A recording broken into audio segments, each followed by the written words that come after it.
I woke up to the sound of a radio broadcast emanating from my TV. I was very surprised by this sound, since, for one, shouldn't there be a sound of static rather than this? And two, why was this playing? Growing angry from the disruption, I changed the channel. By chance, I landed on a rerun of American Dad. Alright, this is a pretty good show. I then went back to sleep. Once again, I was woken up by that same sound sometime later. And this time, I knew something was really wrong. I then checked to see what channel I was on. Channel 61, it said. A channel where nothing came through. Now, why was my TV tuned to a dead channel where nothing came through, and why didn't it air? Now, why was my TV tuned to dead air? I didn't do that. And besides, I think my subscriptions were generally reliable. I don't know. Before I was about to change it back, I saw colors appear faintly on the screen.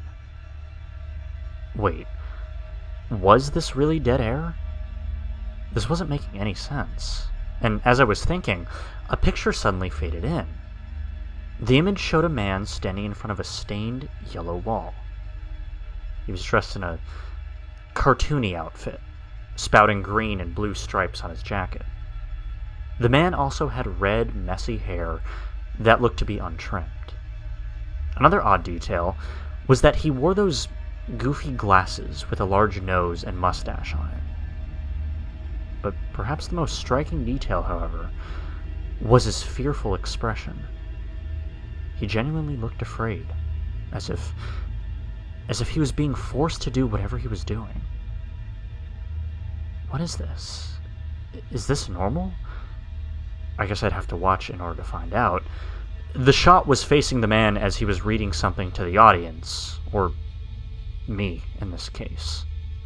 I had no clue what he was saying, since he had a thick accent of some sort, something like a blend of French and Russian was my best guess, which distorted his voice badly.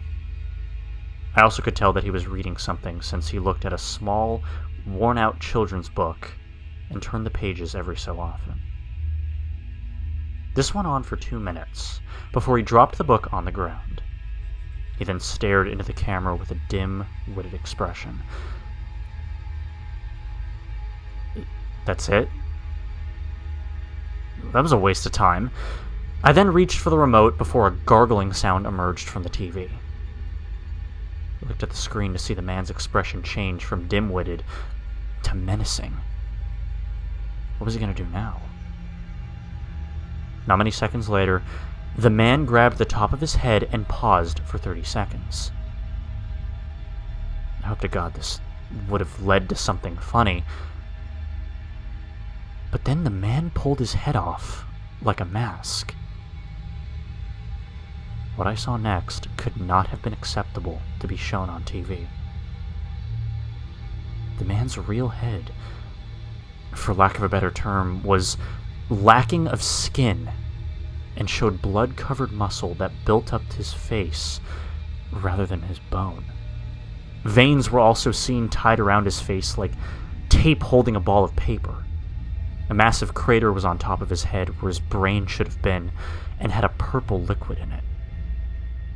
And then there was his face. That awful, awful face. His massive eyes were that of holes, with the bottom of his eye holes curved upwards, and his mouth was curled into a large, open smile, with skin present where his teeth should have been. Another thing to mention, but it was loud, alien-like laughter was blaring through my speakers that seemed to come from the man.